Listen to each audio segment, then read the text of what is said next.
Hello నమస్తే అండి. నేను doctor Greeshma, fertility consultant, 39 fertility centre Kukatpally.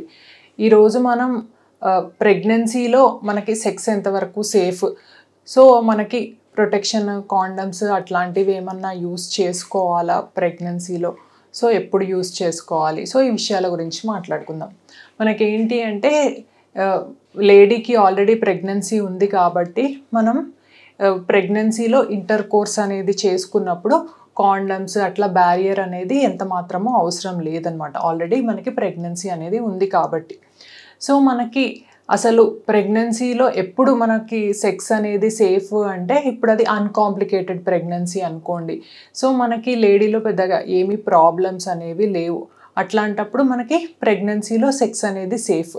So ఎప్పుడు మరి మనకి ప్రెగ్నెన్సీలో సెక్స్ అనేది అవాయిడ్ చేస్తే బెటర్ అంటే, ఇప్పుడు మనకి అన్ఎక్స్ప్లెయిన్డ్ వెజైనల్ బ్లీడింగ్, ప్రెగ్నెన్సీలో మనకి స్పాటింగ్ అనేది అవుతుంది అనుకోండి, అప్పుడు మనం సెక్స్ అనేది కంప్లీట్గా అవాయిడ్ చేయాలి. లేదు మనకి ఫస్ట్ ప్రెగ్నెన్సీ మనకి మిస్క్యారేజెస్ అట్లా అయింది, లేదు సర్విక్స్ షార్ట్ అనేది ఉంది ఫస్ట్ ప్రెగ్నెన్సీలో, మిస్క్యారేజ్ అట్లా అయిపోయింది, సో అట్లాంటి వాళ్ళు నెక్స్ట్ ప్రెగ్నెన్సీలో కూడా కేర్ఫుల్గా ఉండాలన్నమాట. సెక్స్ అనేది అవాయిడ్ చేయాలి.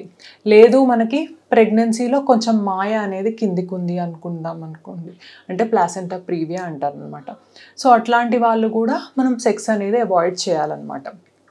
సో ఎప్పుడైనా కూడా మనకి అంటే సేఫ్ ప్రెగ్నెన్సీ ఉంది, అన్కాంప్లికేటెడ్ ప్రెగ్నెన్సీలో మనం సెక్స్ అనేది చేసుకున్నా కూడా బేబీ అనేది మనకి ఒక కుషన్లా ప్రొటెక్షన్ అనేది ఉంటుందన్నమాట. అంటే మనకి ఉమ్మనీరు ఇదంతా కూడా మనకి బేబీని ప్రొటెక్ట్ చేస్తుంది కాబట్టి మనకి ఎటువంటి ఇబ్బంది ఉండదు.